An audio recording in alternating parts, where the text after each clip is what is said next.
Depuis sa création, Rome s'est nourrie de ses conquêtes, ce qui l'a amené à fonder un immense empire. Comment convaincre les populations vaincues du bienfait de la civilisation romaine? Au second siècle, l'empire compte une quarantaine de provinces qui se répartissent en deux catégories. Les provinces sénatoriales totalement pacifiées et les provinces impériales où la présence de légions reste nécessaire.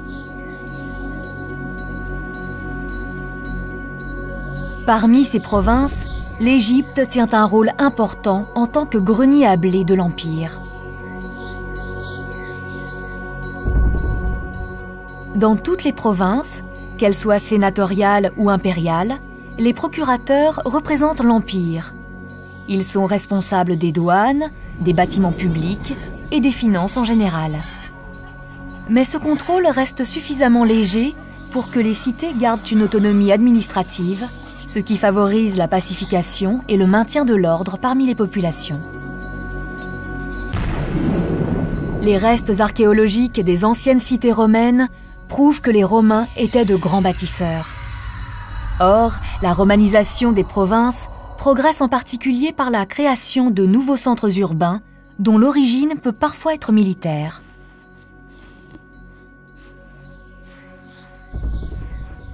La présence de camps romains entraîne le rapprochement des populations locales, comme ici à Vindolanda, à la frontière de l'Écosse et de l'Angleterre, où un village s'est greffé au camp initial, attirant les marchands et les artisans.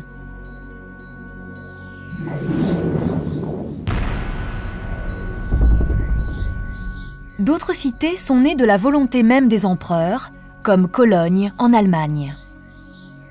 Au 1er siècle de notre ère, Cologne rassemble une population germanique et romaine, coexistant de manière pacifique, et devient un véritable exemple de la romanisation réussie.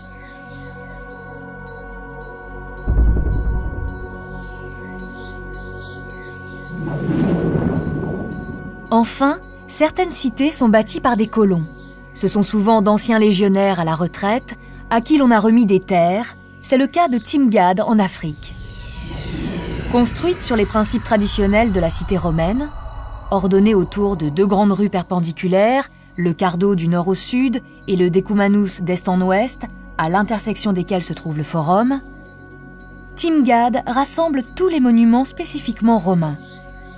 Les temples, le cirque, le théâtre, les arcs de triomphe et surtout les bains publics que l'on appelle les thermes, indispensable élément de la civilisation romaine et qui suppose une maîtrise totale de l'eau grâce entre autres à la construction d'aqueducs.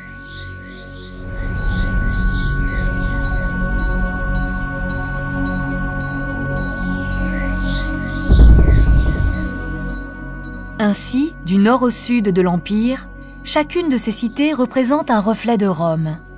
Elles sont une vitrine permanente et vivante de la civilisation romaine et elles doivent convaincre toutes les populations conquises des bienfaits et des avantages qu'offre la domination de Rome.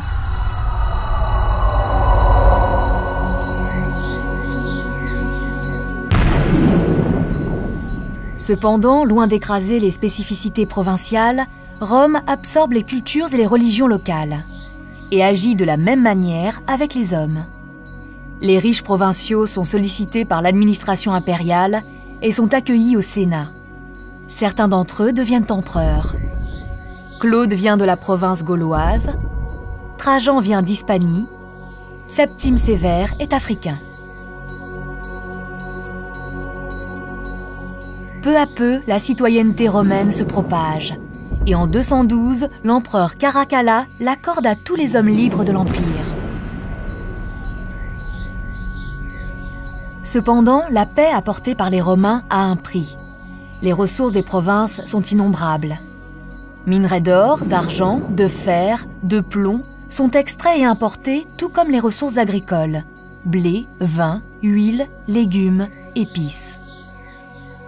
Objets d'artisanat, marbre, chevaux pur sang, bois précieux, ambre, parfums sont acheminés par bateaux entiers.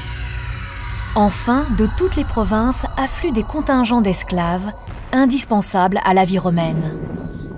Toutes ces richesses convergent immanquablement vers le même point, la ville lumière, la capitale du monde, Rome.